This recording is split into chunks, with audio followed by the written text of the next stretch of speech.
महाराष्ट्रातील मुख्यमंत्री माझी लाडकी बहीण योजना सध्या राज्याच्या राजकारणात, अर्थकारणात सर्वात चर्चेचा विषय ठरली आहे. ही योजना योग्य की अयोग्य यावर दोन स्पष्ट मतप्रवाह आहेत. 2026च्या सुरुवातीपर्यंत या योजनेचं स्वरूप आणि परिणाम अधिक स्पष्ट झाले आहेत. योजनेची योग्य बाजू आणि फायदे. या योजनेचे समर्थन करणाऱ्याच्या मते ही केवळ एक आर्थिक मदत नसून महिला सक्षमीकरणाचे एक पाऊल आहे. आर्थिक स्वावलंबन.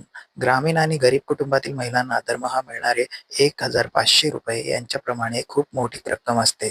त्यामुळे त्यांच्या छोट्या-मोठ्या गरजांसाठी कोणावरही अवलंबून राहावे लागत नाही. स्थानिक अर्थव्यवस्थेला चालना. कोट्यावधी महिलांच्या हातात थेट रोख रक्कम आल्यामुळे बाजारात वस्तूची मागणी वाढली आहे. त्यांचा फायदा लहान व्यापाऱ्यांना आणि ग्रामीण अर्थव्यवस्थेला होत आहे. बँकिंग साक्षरता. या योजनेचा लाभ घेण्यासाठी लाखो महिलांनी स्वतःची बँक खाती उघडली आहेत आणि KYC प्रक्रिया पूर्ण केली आहे. त्यामुळे या औपचारिक आर्थिक व्यवस्थेशी जोडल्या गेल्या आहेत. पोषण आणि आरोग्य.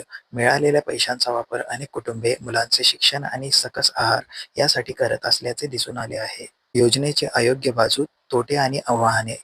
टीकाकार आणि अर्थतज्ज्ञ या योजनेच्या दीर्घकालीन परिणामाबद्दल चिंता व्यक्त करत आहेत. तिजोरीवर मोठा भार. या योजनेची वर्षाला साधारण 42,000 ते 46,000 कोटी रुपये खर्च होतात.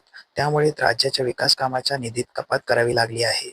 रस्ते, सिंचन आणि पायाभूत सुविधांसाठी मिळणारा पैसा या योजनेकडे वळवला जात असल्याची टीका होत आहे. घोटाळे आणि गैरप्रकार. अलीकडच्या काळात हजारो अपात्र लाभार्थी आणि बोगस अर्जांची प्रकरणे समोर आली आहेत. काही ठिकाणी पुरुषांनीही महिलांच्या नावाने पैसे लाटल्याचे प्रकार उघड झाले, ज्यामुळे प्रशासकीय कार्यक्षमतेवर प्रश्नचिन्ह निर्माण झाले आहेत. महागाईची शक्यता. बाजारात अचानक रोख रकमेचा ओघ वाढल्यामुळे जीवनावश्यक वस्तूंच्या किमतीत काही प्रमाणात वाढ झाल्याचे तज्ज्ञांचे मत आहे. राजकीय हेतू. विरोधकांच्या मते ही योजना केवळ निवडणुका डोळ्यासमोर ठेवून आणलेली लोकप्रिय घोषणा आहे, ज्यांच्या राज्याच्या शाश्वत विकासासाठी संबंध कमी आहे. सध्या स्थिती. सध्या महाराष्ट्र सरकारने या योजनेचे मोठे बदल केले आहेत.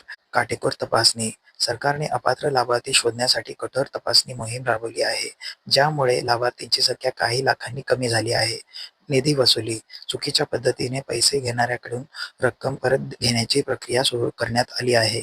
निष्कर्ष. लाडकी बहीण योजना योग्य की अयोग्य हे पाहण्याचा दृष्टिकोन वैयक्तिक परिस्थितीवर अवलंबून आहे. ज्या महिलेला खरोखर मदतीची गरज आहे, तिच्यासाठी ही योजना वरदान आहे. मात्र राज्याच्या एकूण आर्थिक आरोग्याचा विचार केल्यास ही योजना मोठे आव्हान ठरत आहे. थोडक्यात सांगायचे झाले तर योजनेचा उद्देश चांगला असला तरी तिची अंमलबजावणी अधिक पारदर्शक असणे आणि राज्याच्या इतर विकास कामाचा बळी न देता ती राबवणे हेच सरकारपुढील खरे आव्हान आहे.